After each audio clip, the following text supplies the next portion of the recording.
Give me 1 second, guys. I'm battling something in the background here. There we go.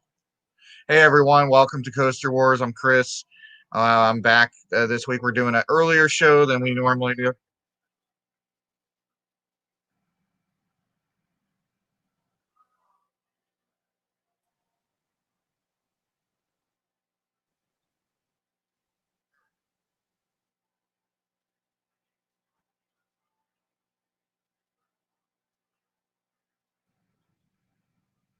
Okay, I'm back. Sorry. I had a screen overlay on there.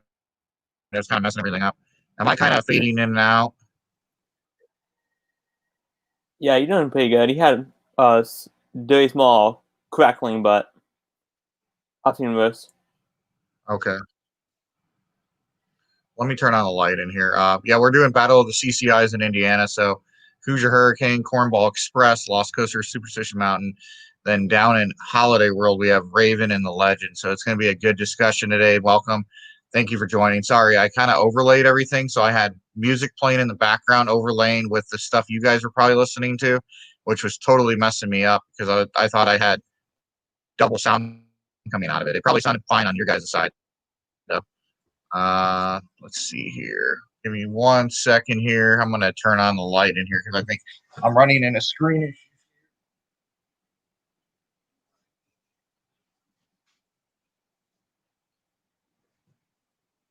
All right. Yeah, but we're talking about the 5 coasters. So we have 3 over at Indiana Beach, and then we have the 2. Now, Raven was built in 1995. It's doing it again.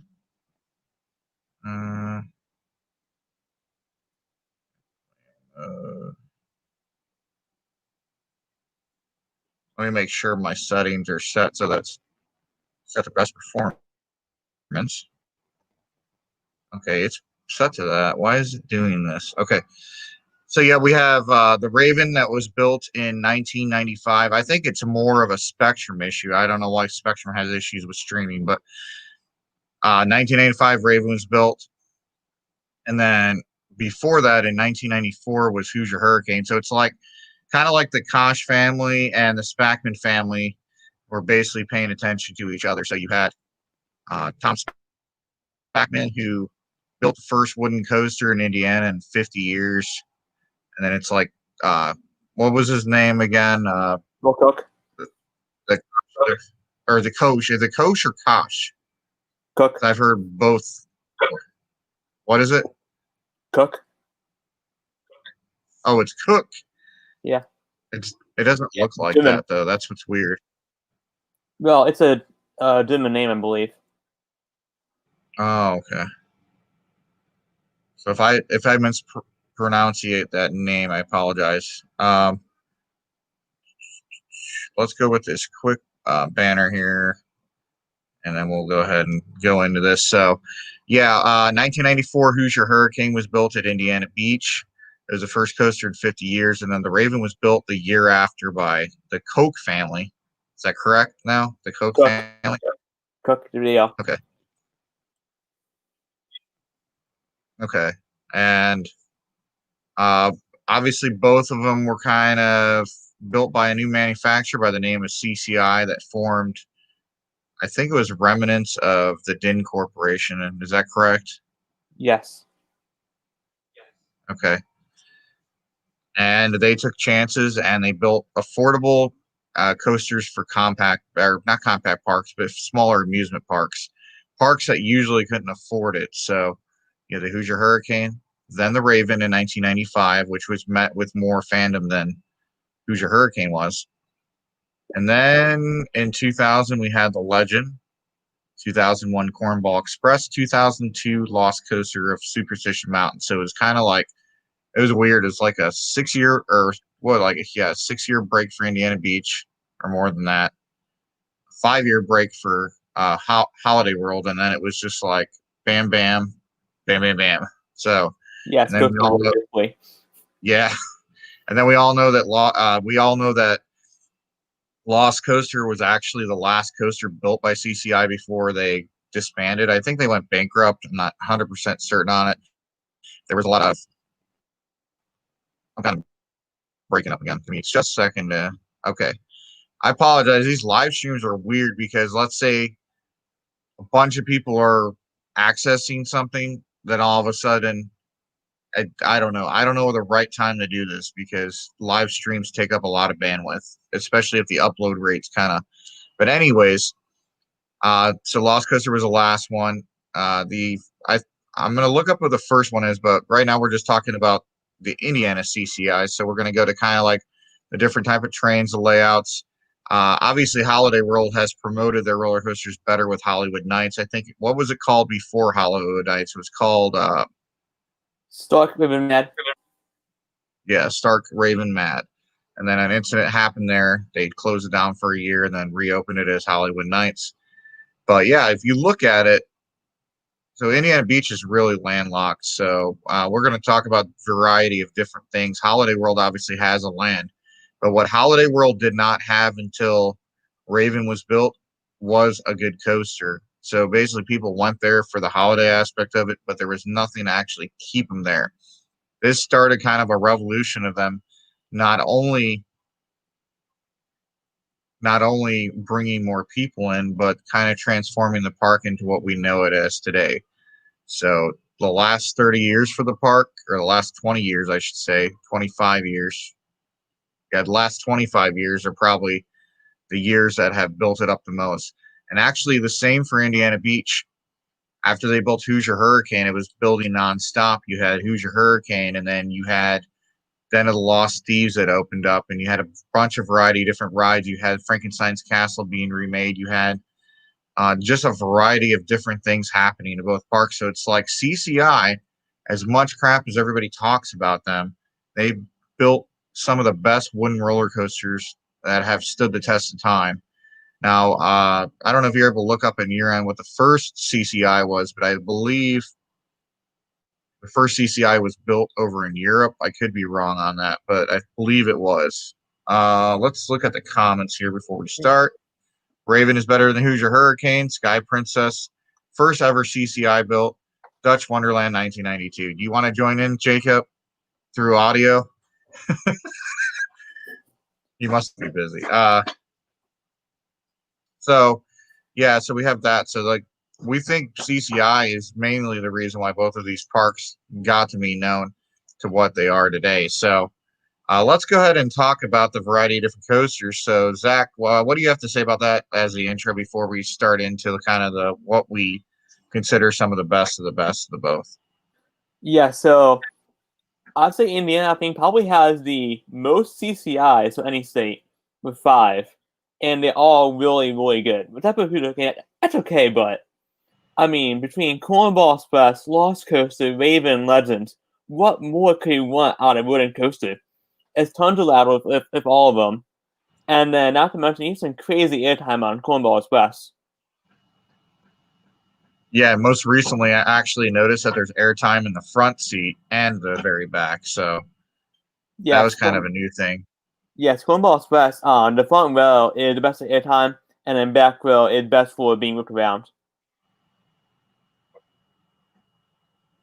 So we're going to start off with the trains. Obviously, I think all of them use PTC trains, so it's going to kind of be obviously Holiday World switched over to the single push down, while Indiana Beach decided to keep theirs with buzz bars, and then you have the odd restraint system over at Lost Coaster, and the odd trains over there. Me personally, I would have to give the best trains over to Lost Coaster because they're the most unique, the most uniquely designed, the most weird trains, and I actually enjoy sitting in those the most out of all 5 of them, just because they're comfortable and you get plenty of room to move around. You too. Definitely the hard part of getting in and out is pretty bad, but other than that, the basically like riding a moving couch. Moving couch, yeah. But I prefer the buzz bars definitely over the push down restraint. Definitely. Yeah, so the most uncomfortable trains to me would have to be Raven, just because I feel like it's the tightest fit out of all 5 of them. Yeah, they feel all pretty similar to me, but definitely the easiest to get in and out of all the ones over on Hoosier Hurricane and Cornball Express. Yeah, definitely. And Legend's not too bad. But the laterals obviously on sorry, I'm breaking out again. Let it catch it up. The laterals on Raven and Legend are extreme. I wouldn't consider those huge airtime machines, but the laterals definitely hit you pretty hard on those two coasters because of the trains. I think the Raven to me is very uncomfortable just because when you hit that turnaround after the couple drops leading and the turnaround over by the lake, depending on which side of the seat you're sitting in, on the left or right, your thighs just smack right into that. I don't know if you have the same issue, but Divided. You say what? Yeah, on Raven, the turnaround really gets you sweating that seat divided. Yeah, and I feel like it's a lot smaller. So ETC tanks, yeah, I guess. Layout. So this is a hard one. So we might need to bring up some stats on this, but I think the layouts of all five of them are, unique. The Raven kind of uses the woods and the terrain to its advantage. The woods and the terrain to its advantage, just in case that broke out. The Hoosier Hurricane uses the lake to its advantage with the drops along the lakefront. The Legend uses the tunnels as an advantage, and the drops are pretty cool. And then you have the flybys by the water park. What else? Cornball utilizes kind of the Cornball has to be one of the most difficult layouts next to Lost Coaster because of space limitations. So I think the most unique layout would probably be Lost Coaster. I think the best layout, even though the coaster kind of varies from Hollywood Nights to daytime, would probably be the Legend. Yes. Legend's layout is phenomenal with the Helix, the double down they added back in 2016, and not to mention, Legend has some decent airtime in places. Like that first drop in the back row is crazy. Yeah, and I imagine as Holiday World does more of the track, it'll be better too. And then Hoosier Hurricane, I could definitely say that. Okay. And I could definitely say that Hoosier Hurricane, back in when I wrote it in the 90s, was a lot more intense. A little bit better airtime, but it's more floater airtime, and then you had the laterals. And Cornball definitely. So I'm looking forward to seeing how it's going to run again when it's fully retracked on both of them.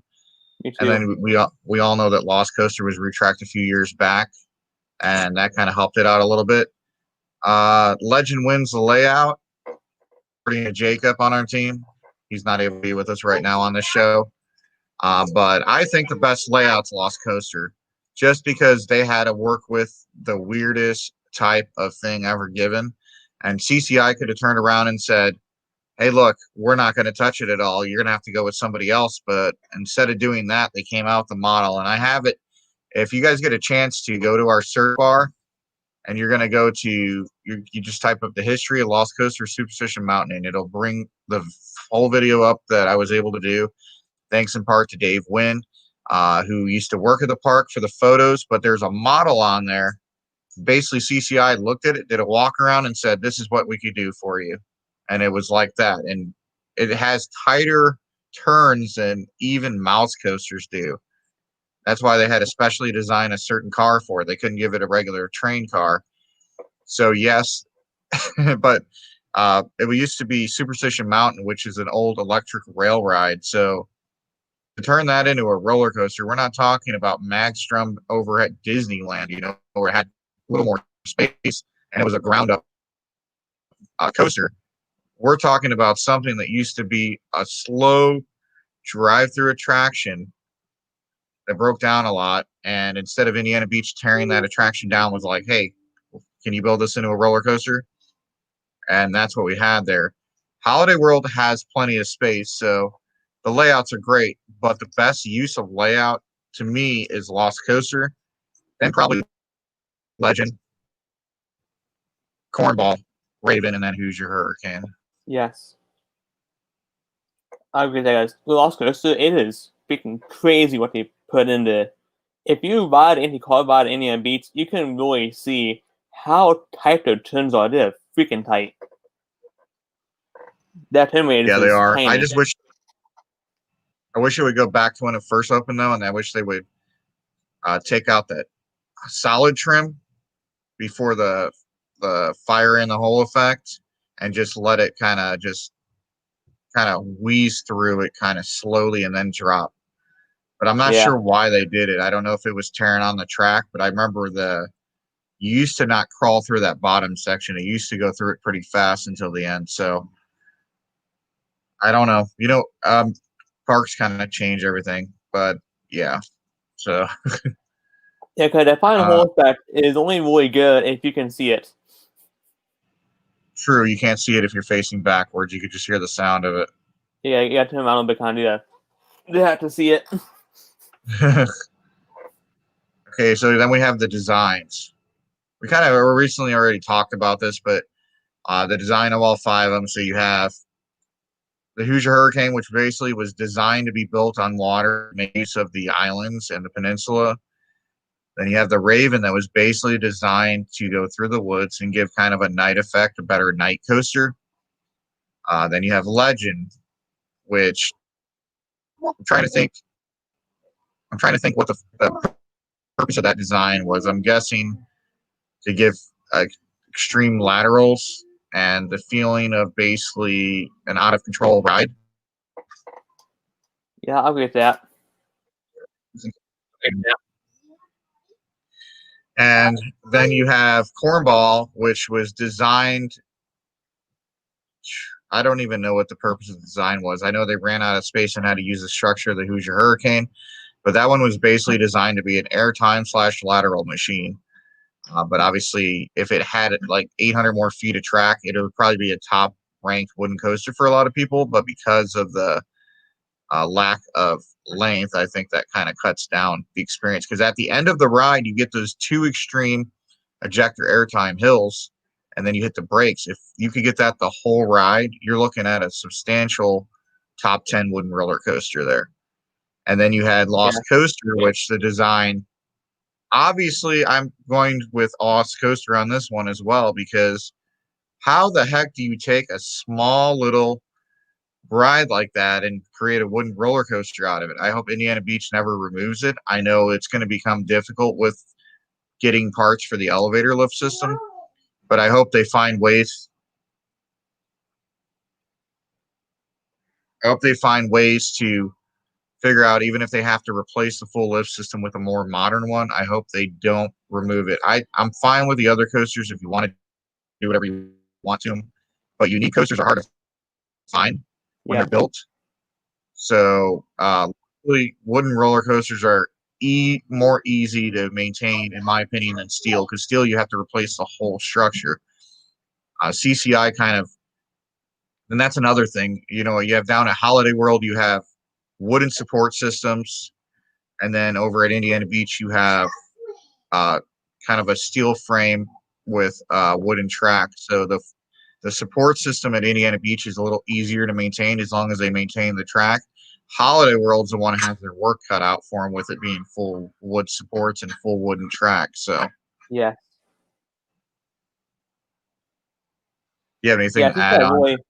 CCI really pioneered it because it was, I think, the first ones to do the steel structure for wooden coaster. Yeah, I think they were the first. If they weren't the first, they were definitely the first to actually use it in a lot of different models. Yes. And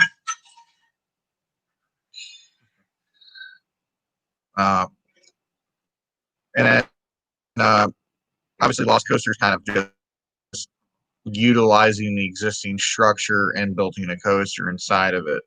I don't think any manufacturers actually ever did that with a flat ride turning into a roller coaster. I could be wrong, but I've never heard of anything like that ever happening with a coaster before. I mean, even it's just flat out a one-off thing. That, like, how the heck they do that? We don't know, but like it though. They took so many risks, and if it were, like I said, if it wasn't for their personal issues on the side and the fact that they were under bidding on a lot of projects, we probably would have seen CCI still be around. CCI would have probably developed into what Gravity Group is now without Gravity Group having to be formed. Yes.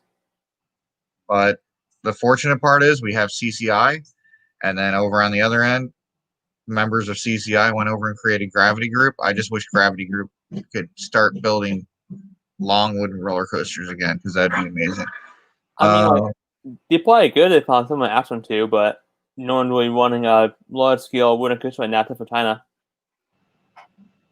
Yeah, they're looking for the maintenance part of it right now, especially with the economy kind of downturning right now. I don't foresee many parks looking into having a wooden roller coaster for a couple more years again. Yes. Best use of space. Do you have the track information on there? I I can think pull it up. I think the shortest one's Lost Coaster, and I think the second shortest is Cornball, Raven, Hoosier Hurricane, and then Legend, I think, is the longest one. Yes. See, a Lost Coaster. Actually, yep. Lost Coaster is at 1,400 feet, and then Cornball is 2,100, I believe, and then I think Raven, I think, is 28. Let's see here. Yeah, Cornball's price is 2,100. Yep, and Raven is 2,800. And then Legend, like, 3,000 plus. Yeah, Legend is.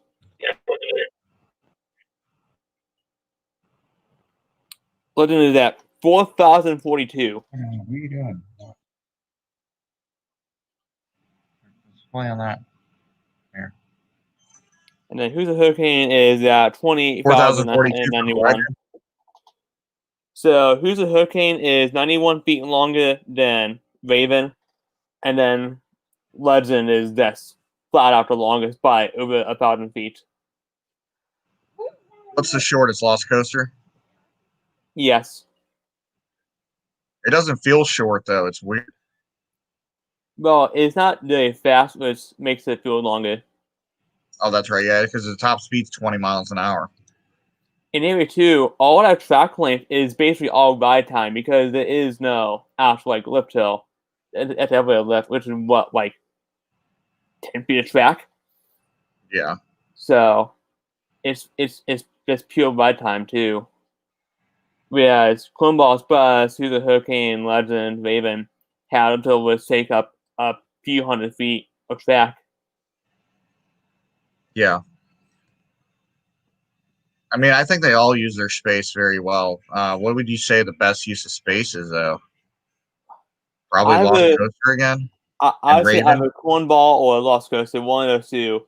It's hard to tell because Lost Coaster, they somehow packed a wooden coaster into a pre-made fake mountain. And then Cornball Express say the structure through the hurricane and then does circles over the midway. So there's both very crafty layouts if what they did there, because it doesn't. Both coasters are about impressive with their layouts with what they fit in. Yeah, and then Raven, I think, made a good use of trying to keep that wooded layout. Yeah. I don't know the aspects of how big Holiday World's layout was back then, so I know now it's a lot bigger, but I don't know what it was like in 1995. They could have bought out more land. I don't know if the Koch family owned all that land back there to begin with, or if they bought more land from whatever county that is down there and then expanded out that way. A lot of the land that Indiana Beach sits on, you're either on a boardwalk, which is above the water, so you're on pillars with a boardwalk. If you guys ever been to the East Coast, boardwalks are pretty popular over there. But they used to drain the lake over at Lake Schaefer, so a lot of the construction and a lot of the things that were done were when they drained the lake. Like Spackman had some pool where he was able to get the water levels low, and enough time for them to push down the pillars during construction. That also allowed that park to expand out a little bit. It's still tiny. Unfortunately, nobody will sell their places next to the park, so they have to figure out a 5-year plan on how to make best use of their space over there. Because if we ever see another coaster over there, I don't know where they're going to put it at. They'll figure it out. I mean, it's easier, I think, in 2020 than it was in 1994 when that first one was built. Nowadays, they could just use computer technology and figure out everything on a computer before they put it on paper. I think back then you had a little bit of that, but a lot of it was probably on paper more so than anything else. But I'm not sure I don't know when Holiday World did the full expansion. When did they expand their Splash and Safari place out? Let me see here. Because I know Splash and Safari didn't become a main focus until Spackman tried to make their water park main focus in the early Yeah, I 90s. see here. The water park.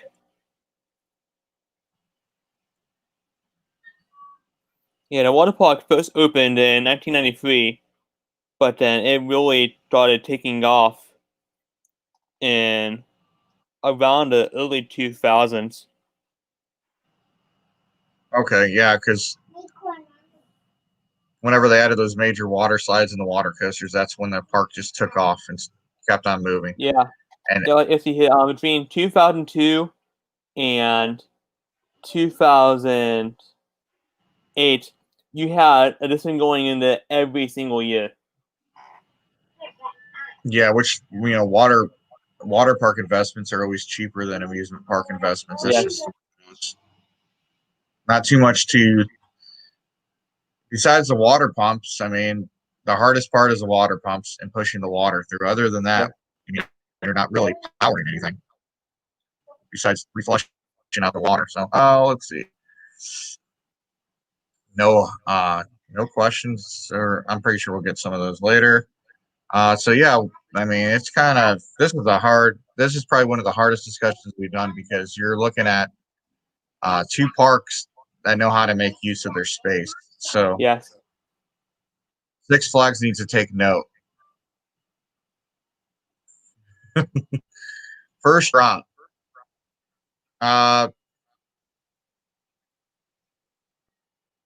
For me, that's going to have to go to either Cornball or Legend on that one. I like Legends because it pushes you straight into a tunnel. And then I like Cornball because you're at a 45-degree drop. And even though it's only how many feet off the ground? Like 50 feet, maybe?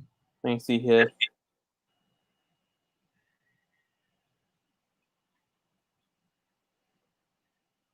And Yeah, while why not? I'm gonna say Legend for my pick on the best first drop because it has laterals on it and really good airtime as well. Cornball Express doesn't have much airtime on the first drop.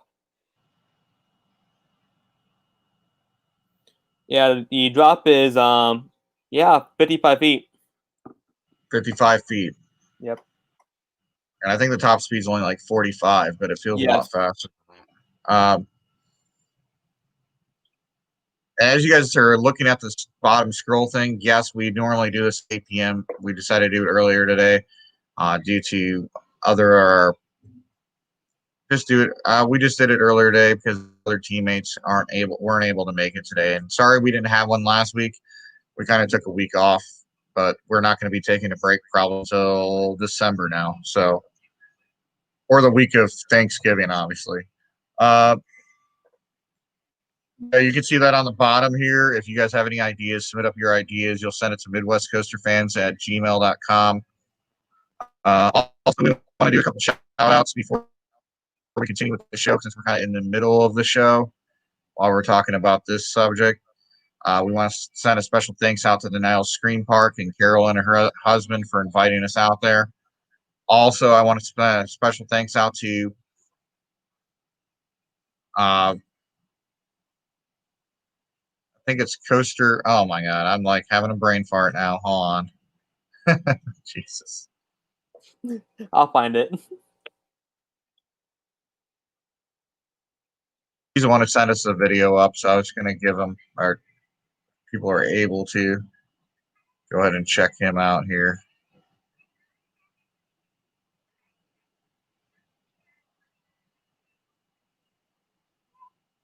It trying to was think of I found it. Coaster Center. Sorry. Yep. Yeah, you sent us the Land of Illusion video. I don't know. I'm sorry. I have a lot of things going on, but Phil from Coaster Center, we want to spend a special thanks out to him for sending us that footage. It's kind of a way to promote the community. So if you guys get a chance, go ahead and check out his channel. And it's kind of a way we're kind of switching it up, trying to do haunted houses. So Nile Scream Park, Indiana Beach, and that one was the only 3 that we've been able to do. We'll have more as we can, but this year is kind of squashed. And maybe some Six Flags parks, definitely Silver Dollar City's Pumpkin City this weekend. Let's see here. Hey, Ian. So first drop. So yeah, we debated down to that. What about the worst drop? The worst drop. Ooh. I would say probably Who's a Hurricane, because it's just the most like basic drop out there. Right? It's until S-turn and then a straight drop. It's depth. Whereas Raven drops into a tunnel in the woods. Legend has that really funky S drop where you change directions partway through. And Cornball Express had a curve drop as well that gets some decent levels. And then Cornball, and then, Lost Coaster, that's out of nowhere. So. Yeah, I think Hoosier Hurricane's second drop's better than their first drop. Lost Coaster Agreed. for worst drop. He is kind of right because I don't even know it if they doesn't have a much drop. of a drop. I guess I'll agree on that because they don't really have Lost Coaster doesn't really have a first drop. True. But that drop is still better than Who's a Hurricane's first drop because it's basically a straight drop. Like there's nothing to it. And there's not anything new, so True, yeah. all it really does is gaining speed.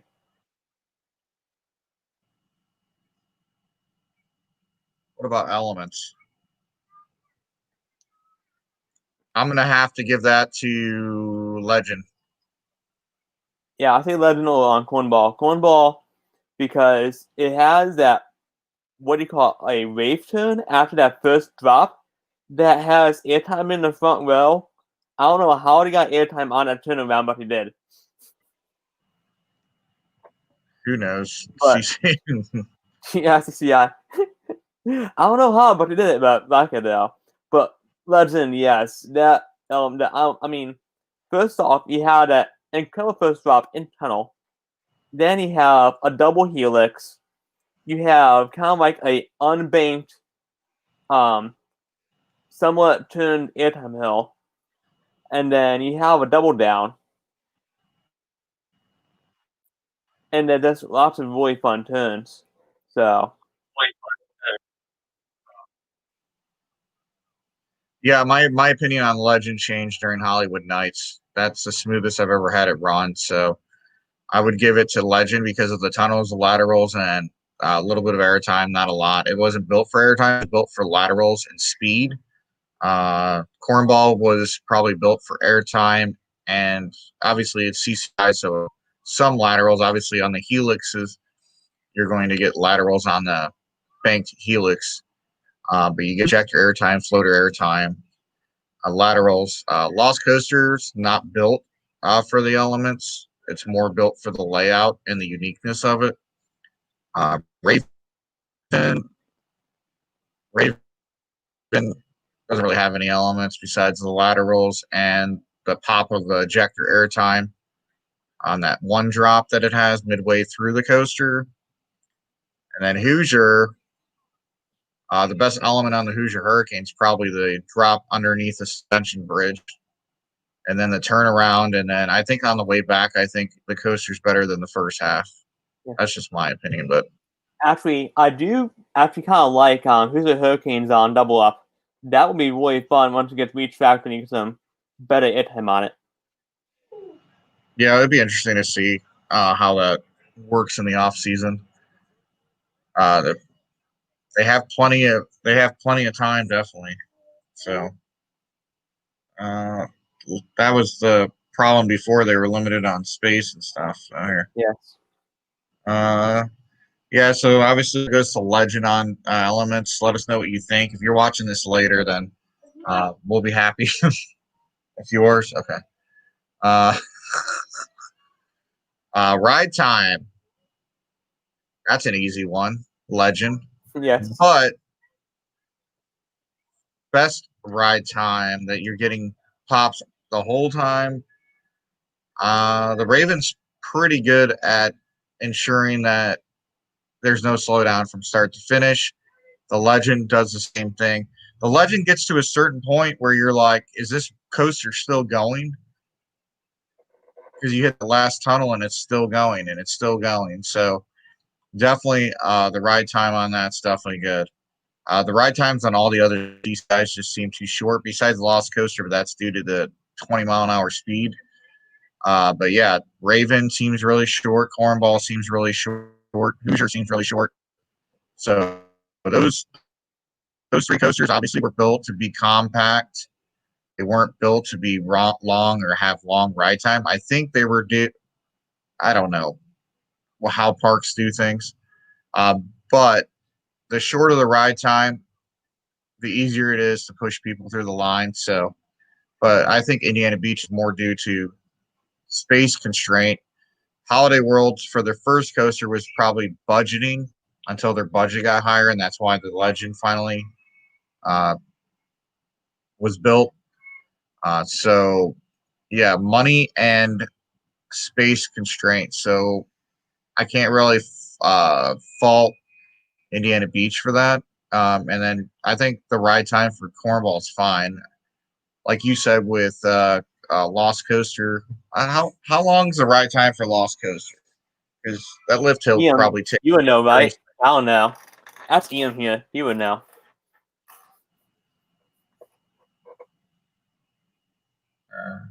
Like 5 seconds. But yeah, I would say the prime ride time, as Chris Maritime Thrills would call it, the prime time would probably go to Legend. Yes. And because Lost Coaster takes the longest, probably has the worst prime ride time because of the elevator lift, because you have the section where it has to bang against it to get its balance and then lifts up. But yeah, prime ride time, I say it goes to the Legend Agreed. on Although I that one. would then say What did Cornball you say about Express, because even though Cornball Express is shorter than Raven, Cornball Express still feels longer than Raven to me. It does. And Cornball Express isn't going up because you have Raven kind of starts close to the ground level, Yes. and Cornball starts 30 feet up in the air Yeah. or 20 feet. I don't know what it is, 20 or 30 feet up, so its lift hill is shorter. That's one weird thing I always notice about CCI's. Though it's like if you go to Mount Olympus, theirs are also like 30 feet up in the air. I don't Yeah. understand why the stations are so high up all the time. Maybe Yeah. it cut down on building costs by doing it that way. Because it makes sense at Indiana Beach, but from what I've seen in videos for Mount Olympus, it doesn't make sense why they build it higher because they don't have anything to build over. Whereas Indiana Beach, they build it so high so you can still walk under the station, basically. Yeah. Speed. Well, I mean, the fastest one's the Legend, right? The Yeah. slowest one's Lost Coaster. But when we're talking about speed, which one feels the fastest? Obviously, Legend does feel the fastest to me. Lost Coaster, even though it's 20 miles an hour, feels faster than 20 miles an hour. Cornball feels faster than 45 miles an hour. Raven feels faster than its speed. So I don't know. For me, I'm not going to give it over to any of them, just because I think CCI did good on making use of the speed, where basically your body feels faster than what it's going. There's no crawling moments. That's one thing I could say about CCI's. You don't have any moments of crawling through the layout. So I got to give him props on that one. Besides Lost Coaster, but I'm not going to say anything bad about a coaster that was built inside a structure that wasn't from the ground up. The ground up ones, unlike other coaster manufacturers that you and I both know of. Even when you look at like your favorite coaster over at Six Flags St. Louis, uh, the The boss, Boss, yeah. it It's even makes slow good down, use yeah. of it.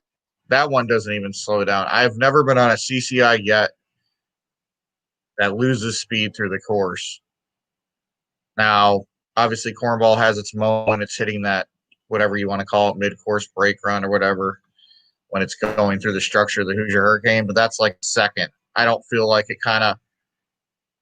So I don't really feel like any of them lose this category.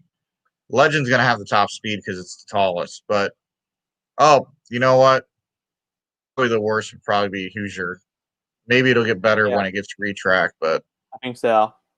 Because through the cocaine, at that turnaround, it just really gets slow.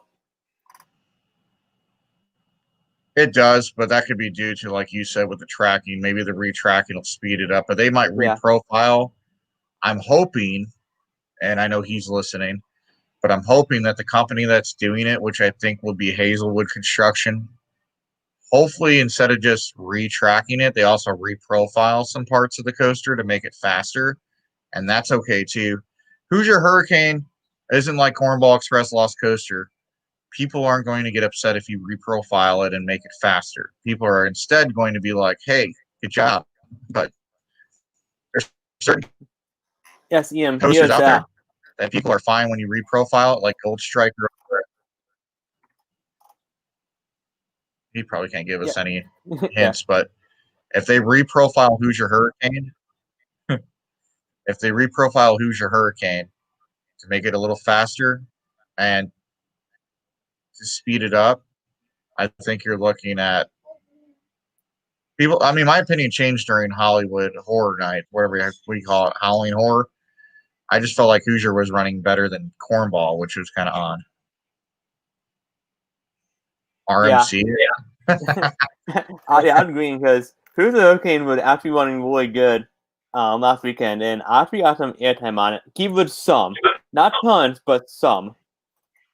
Some hints of airtime.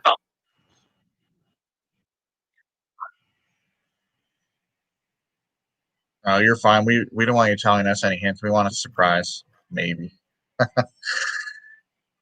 Here's out though. But at the Is Hoosier have Hurricane, Gravity Group reprofile Who's a Hurricane, so it will have the airtime like others do, like a Monkey Flyer.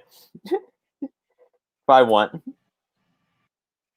they could reprofile it on design, but have somebody retrack it. No offense, Gravity Group, but we don't Exactly, want yeah. that being rough in 3 years. Hopefully they don't. Intensity. Man, I made these categories hard this time. You did. Intensity. Uh, Legend Yeah. to me is the most intense out of the five, especially during Hollywood Nights. Man, that Oh thing yeah. was just hauling so fast. That thing wasn't even in my top one coaster list, and then after that, I was like, okay, this coaster's. I could see why Zach likes it now. It was because in the past it was kind of rough during the day. I think the Legend's more of a night ride. I think all of them are better at night, anyways. I think CCI's run better at night than during the day, but that's with a lot of wooden roller coasters. So, intensity though, Is definitely Lost Legend. Legend definitely, but Lost Coaster sitting backwards in the back, Oh the yeah. second train is pretty intense. I feel like part of the car shoots up on, like, obviously it's not coming off the track, but enough where you feel like it's coming off the track. Yes. Because riding that thing backward in a back car, you have no clue what is coming. So you just get thrown side to side and Yeah, I agree. crazy random popular airtime. Yeah, and then I'd say the least intense is probably Hoosier. Hoosier's a good family ride. Yes. It's not made for intensity. I think it was just made so everybody could ride it. Cornball. A lot of people are very scared of that first drop because of the angle of it. But usually right after that, they're fine with it after that. I recommend if you're a first rider on Cornball, if you're scared of sitting in the very back row, sit in the very front. It's not as scary in the front. You'll get pops of airtime, but the more intense part of that coaster is going to be in the very back. Same thing with Raven. If you're riding Raven for the first time in the front, not so intense, so you get used to the layout. And then the very back seat, that's going to be your most intense part. Same with Legend, too. Very front of Legend, not that bad. Very back, more intense. So it's that way with most wooden coasters. I've never been on a wooden coaster that hasn't been more intense in the very back than it is in the front. So Yeah, pretty much almost every coaster is crazy in the back row. it is. And I think part of it kind of comes off the track a little bit. Yeah, we're running on the up wheels. Yeah, so you could kind of feel it in the very back. That's why I like the very back. That's one of those crazy things. What category are you missing here? Because I got overall. I think we hit most of the categories on all 5 of these coasters. Yeah, because you can't really do theming too much because only one that we have theming is Holiday Builds. Yeah, because I mean it's a theme park. Yeah. Indiana Beach isn't a theme park, even though Indiana Beach kind of goes with pirate theme, and it's later rides and coasters like Lost Coasters kind of got the dead pirate mine ride type theme, and then that's about it. Oh, the Hoosier King now actually has some theming with the hurricane flags they have up. Yeah, but that's.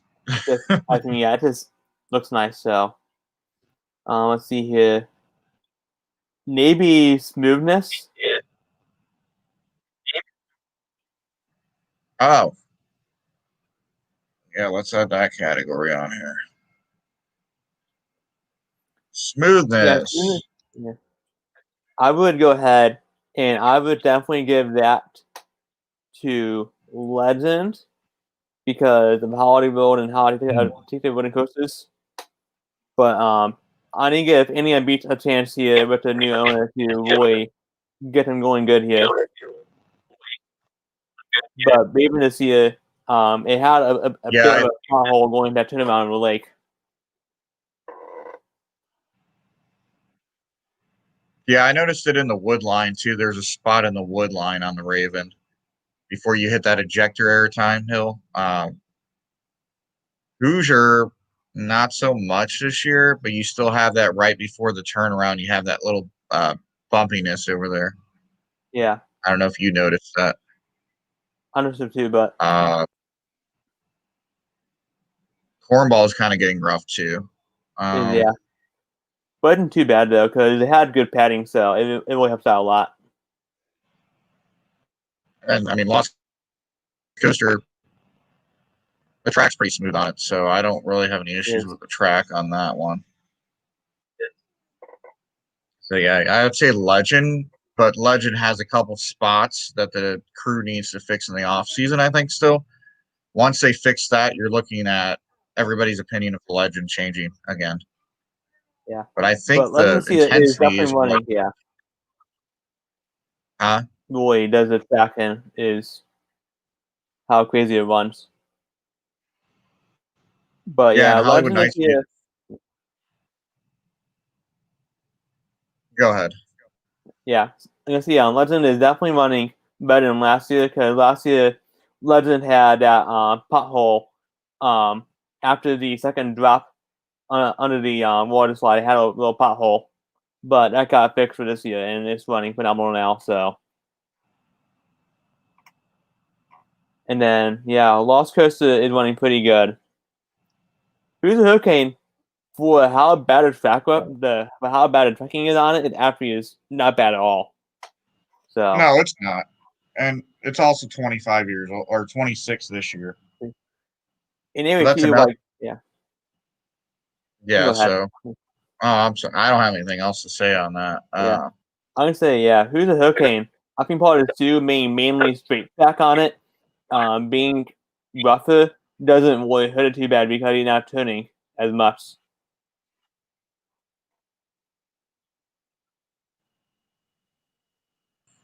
So yeah, we definitely give it over to Legend on that one. View, because Jacob's not here, so he always talks about the view. got to give it to. For me, I've got to give it over to the Hoosier Hurricane because it has the best view of the lake. Agreed. Hands down, that's the best part of the ride is before you hit the actual first drop. So, and going underneath the suspension bridge is still one of my favorites of on any other coaster. Yeah, I agree with that too. Through the Hurricane, this setting is amazing. I mean, going down first drop and then being what, like 10 feet above the water is crazy feeling. Yeah, I'd like to rent a boat or borrow somebody's boat. Maybe my parents' boat will be running by then, and get a couple shots next to it, next to the water right there, because that first drop underneath the suspension bridge right now, you could get pretty close to it if you're next to it on the water. To add to our video library, that would be great for off Yeah. ride footage. We're close to Also, do a on kayak as well. That would be way close to the coast is on a on kayak. yeah, I saw him do that. You could run a kayak. I want to do it more the lazy way though with a boat motor. Yeah. So Yeah. Making good on close to the land and get better views. But you gotta balance though. yeah, but I would say you get better views of the coasters over at Indiana Beach than you do Holiday World.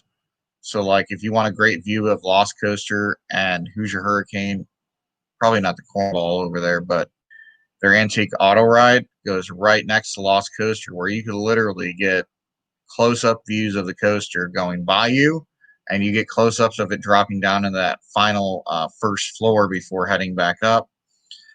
Hoosier Hurricane also comes by you. Cornball obviously is in its own little area. So the best views of Cornball are probably going to be from, I would say, the Hoosier Hurricane Station or maybe even the log flume ride. The best views of everything, obviously, is the Sky Ride. And that's the thing about that park is that coasters are more picturesque, and then you have Holiday Worlds that are hidden, which is fine. It brings a lot of surprises. Legend's probably the most noticeable one out of all of them because at least, well, Thunderbird obviously, but for wooden coasters, I would say that the Legend's the easier one to film because you could start filming on that end, and you could go in the water park and film up on that. I forget what the name of that water ride is. But there's a water ride that goes right by it. So the more terrifying rides with the view is got to be Legend. So, Yeah. I know for Cornball Express, you can actually get decent views of it standing in the kiddie area because it kind of like does the helix above it and turns around it. So was you weren't there this past Saturday? You were there last Saturday. I yes, was watching the Adam the Woo video. I don't know if Ian knows who he is, but I guess the train was down, so he didn't get the chance to film the zombie train. But I found it interesting they did let him film in the Frankenstein's castle and not just not in the other haunted house. But I don't know why I even brought that up, but I was just wondering on that because I'm just wondering what happened to the train. So yeah, we have what else we got here overall. These are kind of hard questions. Okay, overall, um, hmm, overall best CCI in Indiana. What's your opinion on that, everyone? Best CCI in Indiana. Guess we can give it down to Legend. yeah, Then right after that, it would probably I don't know. That's a pretty close one. Yeah, I would give it to Legend because Legend kind of acts everything that you want in a roller coaster. You chose Lost Coaster Superstition Mountain. That one packs good elements too. We could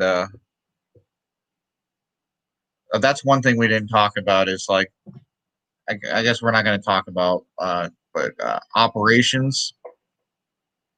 I would love to see both parks start using 2 trains on all of their coasters all the time, just because. I mean, Holiday typically does, but with COVID, running 2 trains on even Legend would not be the ideal. So, but on a normal year, Holiday World runs 2 trains on all 3 wooden coasters, especially on Saturdays and Sundays. Yeah, and I know Indiana Beach has more trains available for Lost Coaster, and I know Hoosier Hurricane train extra train will probably be available next year. Cornball used to have an extra train, but I'm not sure what happened to it. But I remember when it first opened in 2001, there was 2 trains on it. Huh, there was? Yeah. That's possible because it doesn't even have a transfer track even. Unless I'm wrong and I don't remember what I'm talking about. Yeah, honestly, Which like, could be a there's no possibility way too. because there's no transfer track on it. I do remember Lost Coaster operating 3 trains, so. Yeah. Yep, I was right. Okay, it Cornball never had never an had extra 2 train. I trains. know Lost.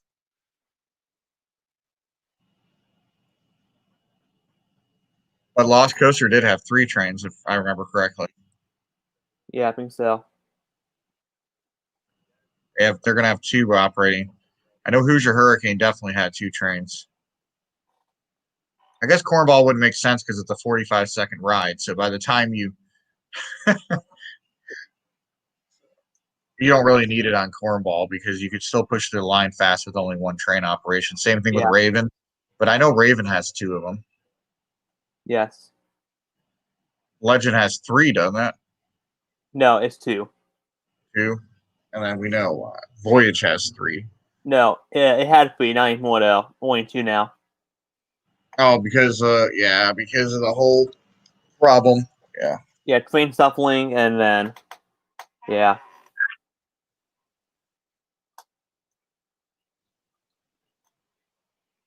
It's nice to have somebody on here that knows the park.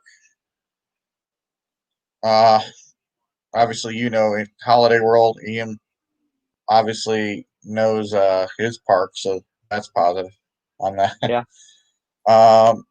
Overall, I would give it to the Legend, just because the Legend, you get off of it and you're not like, was that it?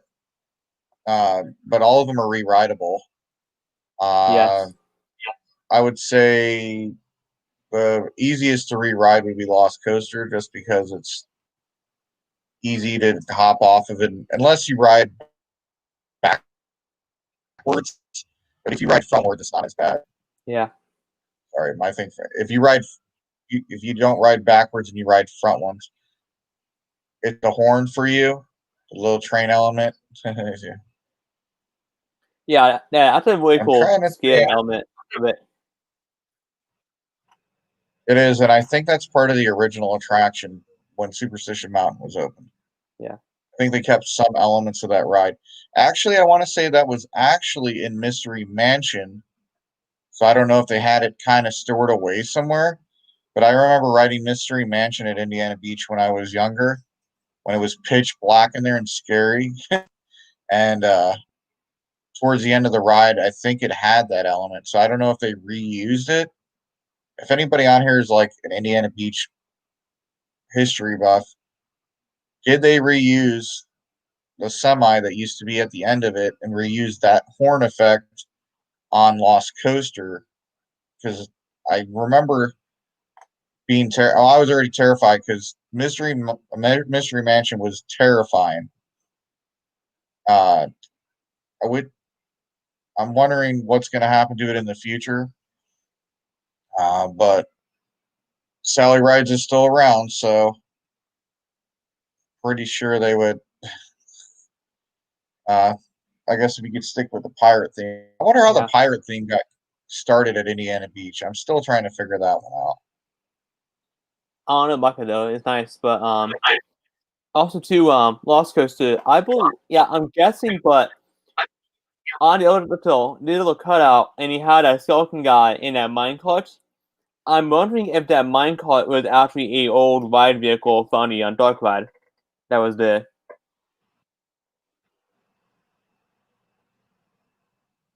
Talking about Den of the Lost Thieves. No, Lost Coaster. They have a couple of the old trains. I think. And I'm trying to think. Sorry. Okay, that's good information to know.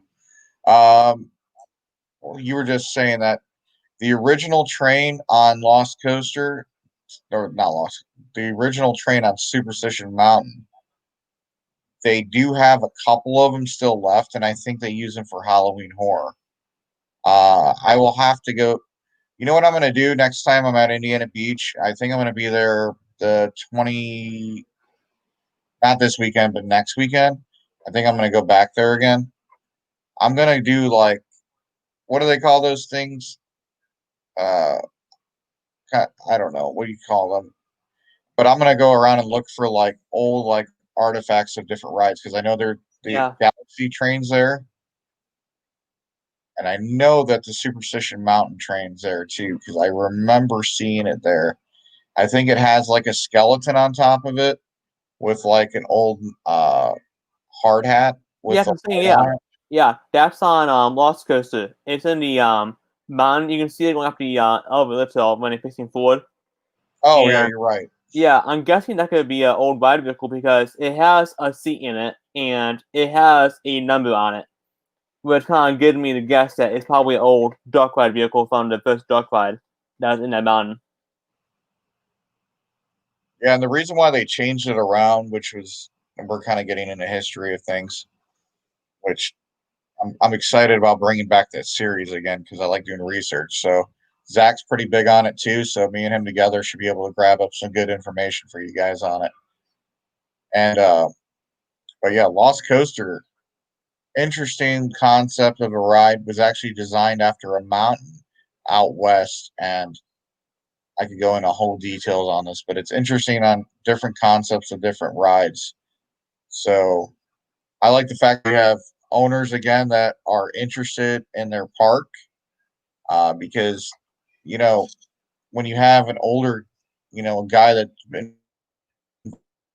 involved in it, like Spackman was back in the day. Uh, Spackman was an interesting guy because he rode all of his coasters and rides, and he walked around the park. That's nice to see again. That's what makes Holiday World great. Uh, but he liked to bring unique attractions and things that you can't find anywhere else.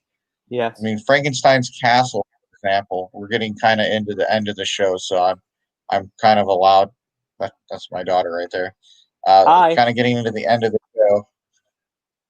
She's getting tired. But uh, yeah, your Frankenstein's Castle, and we're already done with this. We've already decided Legend wins the Coaster Wars, but uh, Frankenstein's Castle, in my opinion, is one of the best designed dark. And I'm glad that they really put a lot of scare actors in it this year, which added to the intensity of Frankenstein's Castle. Now, here's a here's a wild theme for you next year, Ian. Take Lost Coaster or not take Den of the Lost Thieves and convert it over into a dark ride with scare actors hidden all along the area. I think that would add an interesting concept because it's already dark in there. Yeah. But not only that, I'm trying to think of something else. I think they try to make use of the Schaefer Queen this year. So I think they try to create kind of like a pirates invading type theme. And then Holiday World, I've got an idea for you. Why don't you guys create a different section called? Well, see, this is gonna have problems because it's a sorry, it's a family friendly park. But how about a St. Patrick's Day holiday theme? You could add some creepy theming. American Thunder versus the Boss. Both CCI, or is that a whole show? What a American Thunder is It is GCI. GCI. So that's why we didn't compare those two.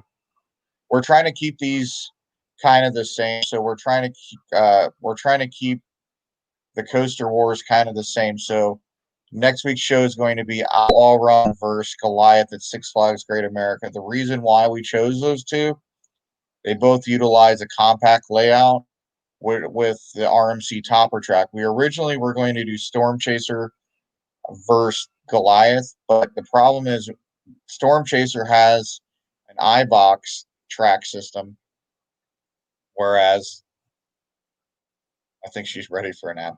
Whereas, all right, I'll let you nap. Oh, okay. Whereas Goliath uses a topper track, so it's a different type of feeling.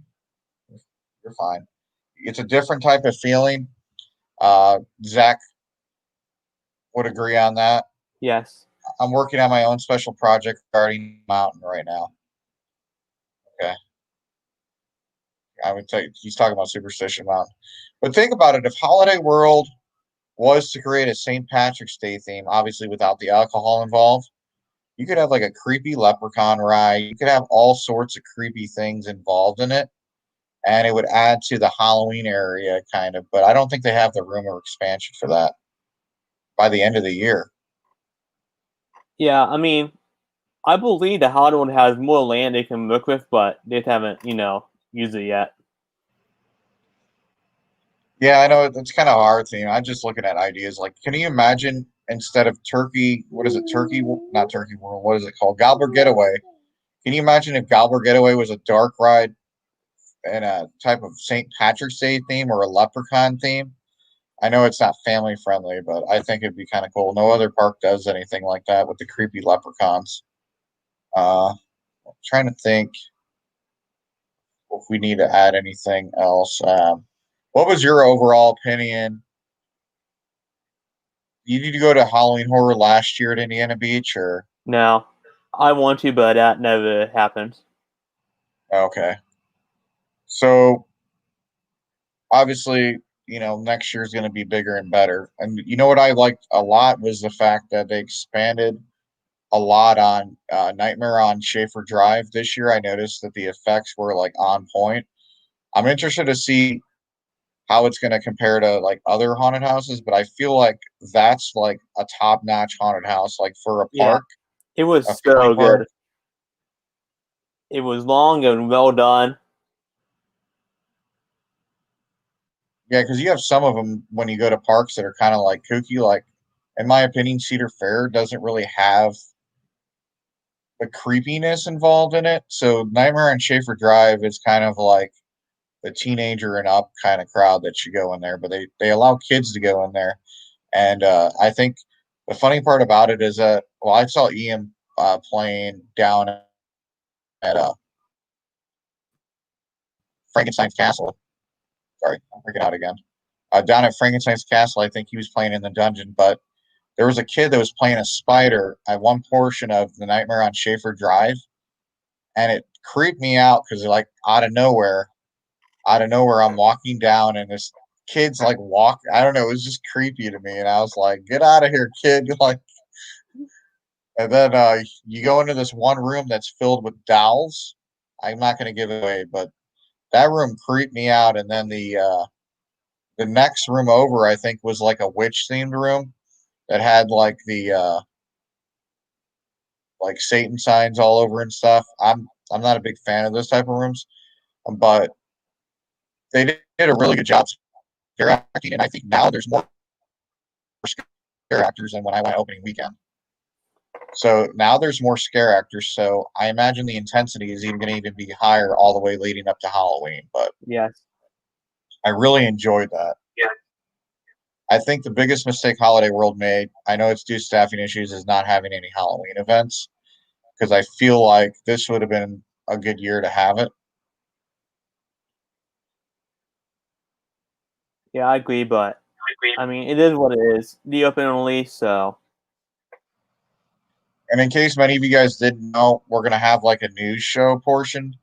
But if you guys wanted to perk that, it's out of my price tag. I cook my own things from scratch. But if you guys have a family and you guys don't feel like cooking Thanksgiving, Holiday World's doing Thanksgiving in a box this year. think it's like $155, and we'll have it on a news. We'll have it on the news thing on Thursday because I do all the news ones on Thursday, which is a pre-recorded show, which we'll pre-record it, then it'll be broadcasted at about 6 or 7 o'clock at night. So this is our live show every Tuesday. It'll either be at 3 p.m. or it'll be live at 8 p.m. And then next week it'll be at its normal time at 8 p.m. And then Thursday is kind of our pre-recorded show, so the live chat will be active. So it'll be premiered like any other video, and as you're watching it, the live chat will show. So that's only on YouTube. Now, if you're watching this on Facebook, that's fine. We're going to start premiering a lot of those videos on Facebook as well because I know some of you don't use YouTube. And we're very hopeful in the future to add what we call Patreon. So if many of you guys aren't familiar with Patreon, this gives me a second to talk about it. We're going to add exclusive content. So recently at Niles Screen Park, our team was over there, Dustin, Annika, and Jacob. Jacob and Annika were mic'd inside the haunted houses. So one of the first videos we wanted to show on Patreon, which to get you guys kind of used to what Patreon is, we're going to have it on there. I'm back Halloweeny. I'm going to eat so much candy. Ooh. So what we're going to do is kind of offer like a segment where you guys could download the audio. I'm editing it, so it's going to have the best sections of it, but they mic'd up inside the haunted houses. So that's some of the exclusive content. I can't be mic'd up because I say some nasty things when I'm in haunted houses. So I would have to give a parental warning on some of the language that I use inside of those things. But that's one of the exclusive things we're working on. There's going to be more things on there. And what happens is you donate like $1 or $2, depending on the tier level. This thing's freezing again. And what we're going to do is we're going to turn that into a pot, and then we're going to have giveaways through that. So it's a way of us connecting to you guys and a way of giving back. It'd be like ticket giveaways, stuff like that. We haven't re-released Patreon, but the price point would start at $1 and go all the way up to $5. The $5 tiers would probably have 5 entries anytime we have contests for like ticket giveaways and stuff like that, and more exclusive one-on-one content. So we're working out the details on that. Patreon will go live on November 1st. So still got a couple weeks left, but we want to kind of start talking about it so you guys are well aware of it. Also, there's another one that where you could give a cup of coffee. It's like $1 if you just want to donate to help us out as we go around and stuff. And then we'll feature you as a producer on our videos towards the end. It's a cup of coffee. It would be like $1, and it's just like a donation if you ever want to donate. We're trying to add a button on here, but we're trying to figure out how that all works. Twitch, it's easy to figure out. YouTube makes it complicated, and Facebook makes it complicated. Do you know how to do all that? Because I see other people do live streams, and I see that they have like you could be a contributor for like on Facebook, kind of like Patreon, or kind of like on Twitch. But I don't know how to bring that button up on Facebook. Me neither. But yeah, Zach and all of us actually had that idea, but Zach wanted to redo it again, kind of because Patreon is a good thing to do. It's a way to reconnect. Yeah, YouTube sucks for streaming. Well, like you guys can see all these comments right now because like on this live video, but like you'll see like Remaster Studios and Ian Staples. You'll see it on here. But as soon as this video is over, everybody's live comments from YouTube will go. You won't be able to see any of them. Facebook, you could see it as you're watching it. You could actually comment on the live stream that we did. So that's what makes Facebook different from YouTube, basically. Hold on a second. Do you have any? Sorry. Do you have anything else you wanted to add, Zach, on different things that we're planning on doing? We're going to be at Silver Dollar City on Friday, Saturday, and Sunday. Yeah, by we you mean me, Annika, and Dustin. I mean, Jacob. Yeah. Unfortunately, I'm not able to make it. Flights are $500. I don't live 7 hours away from it anymore, but they're having something called a Pumpkin City, so they're going to have. It's supposed to be really good. So we're going to have. Zach's really good at doing the live updates, so as soon as we can figure out the password for Instagram, we'll have a story mode on there with videos and stuff as it goes live, and then we'll have a video that comes out later. Tomorrow is going to be the release of the video from Niles Screen Park in Niles, Michigan. Like I said, we were invited out there by Carol and her husband. He works there. They invited us out there, and the staff was amazing there. I wasn't able to make it, unfortunately, again, due to obligations, but we had 3 of our guys there. So that video will be coming out tomorrow. Friday's release will be kind of like a secondary Indiana Beach video again. And also kind of the progress, what's going on with Catwoman, the whip, which many of you know that's been kind of delayed there. I'd drive there to $600. I would drive too, but I'm not driving 17 hours. So that's like almost a whole day worth of driving. Yeah, I'll be leaving there at I'm gonna leave at around 10:30. I'm gonna grab a quick bite to eat after getting out of class and then just cannonball it basically.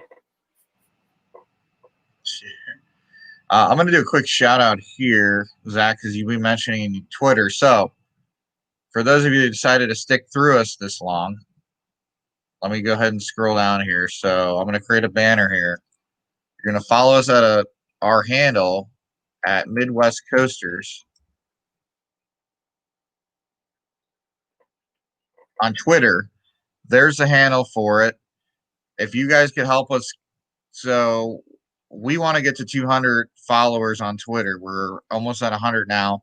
We've been focusing on it. We didn't focus on it before, but with Zach added to our team, he's been focusing on trolling a lot of these different parks and sites and interactions. If you guys haven't got a chance to catch it yet, Twitter's a fun little concept because Twitter doesn't care like Facebook does or like YouTube does. So we could basically do a lot more things on there in terms of saying what we want to say. But we try to keep it family friendly, everything like that. But yeah, go to that handle there at Midwest Coasters. And if you guys, as soon as we hit 200 followers, we're going to do a giveaway on there. It'll probably be like a shirt giveaway or something like that. What do we got on here? Are you reading his comments? Split the dry. I've got kids, man. I can't. If it was just me and I didn't have any kids or any responsibilities, sure, I would go on trips all the time. But 17 hours. I could do it. It's not that. It's just I would have to leave on a Friday and then get back on. I wouldn't get to Silver Dollar City till midday on Saturday, and then I would have to leave early afternoon on Sunday. So most of my time would be spent driving more than enjoying myself. That's the reason for that. And a shout out to Arturius because he is now following us. So that will make us to 87 followers on Twitter, I believe. Yeah, we're getting there. Yeah, Twitter's a hard format. Yeah. What No way, this weekend you'll have good content there because I will go to Salt City and then I will find the Sarks. If there are no Sarks, you'll find out. And we're going to use it also to share news more often. Yeah. I know we've been kind of slacking on that. So it's so hard to do all these. I wish there was software out there where we could post like one post and it would appear on Twitter and that format on Facebook. What's the other one that we have? Instagram. There's one out there that some other people are starting to use. It's like a private chat room. I'm trying to think here. Facebook, Instagram, Twitter, MySpace is no longer really a thing. Snapchat? No, we did have a Snapchat, but a lot less people are using it now. Yeah. And actually, Snapchat doesn't really, I think, work too well for being a coaster channel. It's more for a personal thing, so I don't use it personally. So Dustin decided to join in. He must have just got off of work. Cornball Express, no doubt. Okay. Yeah, we already decided it was a legend. If you go back and find out the reason why, there was a reason why we chose a legend over everything else. Yeah, legend, and then for me, closely followed by Cornball Express and Lost Coaster. Yeah, definitely. And then I put the bottom would be Hoosier Hurricane, and above that would be Raven. Raven fun all, but I don't like love it.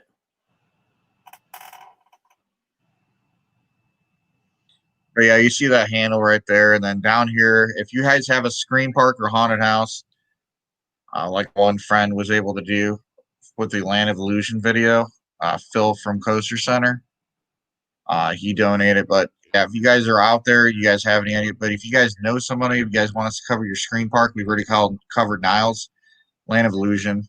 We cover a couple other haunted events. There's going to be a drive-through haunted house that I'm going to be covering down here in Florida. So as soon as I get my mount ready for my, I don't know if I'm able to video record, but in case, I'm going to have that ready. But they actually have a drive-through haunted house down here, which is interesting. Indiana's got a bunch of haunted hay rides. And unfortunately this year I wanted to get out to Chicago to the 13th floor, but it's closed. It's in the suburbs. I think it was in like Tinley Park or Palos, somewhere around there. But it was supposed to be the scariest haunted house in the Midwest. And I really wanted to get out to the 13th floor this year. Unfortunately, due to COVID limitations, nothing's opening in Illinois. Yeah, Discord. Discord's the one. We're looking at Discord. I'm not sure how it operates. I have to learn it before we do it. But I think it gives us the right to just have like a private chat room with our fans. And basically we can chat about whatever we want on Discord. The best CCI I've ridden is Shivering Timbers. I have not gotten out to Michigan's Adventure yet. That was on our list, and they never opened. The only part that opened was the water park. So definitely next year. Dustin knows Discord. Okay, cool. I think I set up an account on there, and I was like, I don't even understand how this works. I'll learn it later. So, what else we got here? Is that about it? I'm going to add that for Twitter, Jump Us Grow for the next day. If you follow us, I will follow you back on Twitter. So that'll be for the next 24 hours, through tomorrow night. If you follow us on Twitter, I'll follow you back.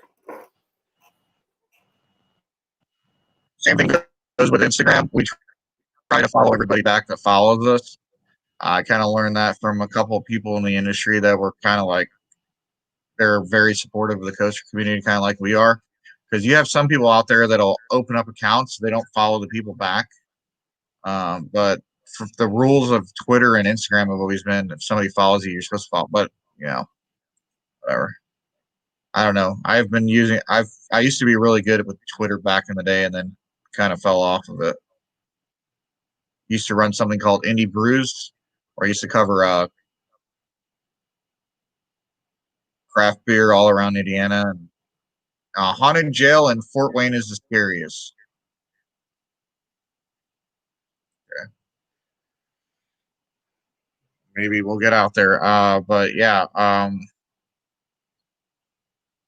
that would be another thing that we were talking about covering, but we'll have a disclaimer at the beginning of the video where we might go to a park and we might compare the different types of beer that they have. So that was something that Zach and I kind of came up with an idea of, and we think it would be kind of a cool idea to do. But at the beginning of the video, there would be a disclaimer so that, well, our videos are already marked as not safe for kids or whatever you want to call it, or not made for kids, I should say. So by doing that disclaimer, technically we're safe, but we put a like beginner in the video. Just like if we have like a video where we go in a haunted house and they're swearing, I've always put the disclaimer at the video saying that there may be language. It's kind of just what a lot of people recommend that you do. All right. Do we just any comments on here? I guess that's about it. We went about 25 minutes over today. And yeah, we'll take you guys' recommendations. If you guys have any recommendations, like it says up here, go to You can just send us an email at midwestcoasterfans@gmail.com. And I think that's about it. We don't have any new news today. We'll have more of the news. What else we got here? Oh, see you later. And you have anything else you wanted to say, Zach, before we close Yes, out? this weekend there will be lots of content from me. I want to do at least one video, maybe two. You might see me get lost in Silver Dollar City. You never know. Get lost at Silver Dollar City. Yeah. I mean, I probably will because I haven't been there yet, and I heard it's hard to navigate, so I probably will. It is hard to navigate, kind of, but if you, not gonna lie, definitely grab a map if you get a chance to know where you're going. But I don't use maps because I don't use maps. Well, why not? I'm a guy. I don't need maps. I follow signs. Their signage is not the greatest there. I kind of just wandered around and got lost, and then eventually found my way. But I ended up in the Kittyland area, and then I think I had their app on my phone. So eventually I brought up the app, and I was like, "Oh, okay, I understand how to get over there." Haunted jail in Fort Wayne. I don't know half these things are even open right now, but we're trying to get more Halloween content. Next year will be better because next year we'll have low light cameras for these events. And anyways, with everything going on this year, there's not a lot of stuff to cover anyways, so we're just covering what we can. But we noticed the cameras that we have aren't great for low lights. Friends are like snowflakes. Okay, I can't. I'm not going to repeat what he said. I'll cover your ass, not see you. But yeah, as soon as we have a low light camera, it'll be easier to film inside a lot of these haunted events, and we'll definitely have that ready for next year. But yeah, if you don't have a low light camera, it's hard to see anything in these. So these guys are funny. Okay. I'm not going to repeat what he said for his bit of wisdom today. It's not appropriate for our stream, but family pony here, so family friendly. But yeah, definitely check us. Definitely check out the handle at Midwest Coasters. If you already followed us, we'll follow you back. Get us to 100. We'll do something at 100, but at 200, we're definitely going to give something away. And then we'll have more information on Patreon as it becomes readily available. Discord might get added to our list of things that we'll do on the side to chat about different subjects. And then Discord might actually give us a generalization of what we could talk about in the future, like ideas for videos, stuff like that. I'm working on a video dealing with New Texas Giant right now. It's a controversial video.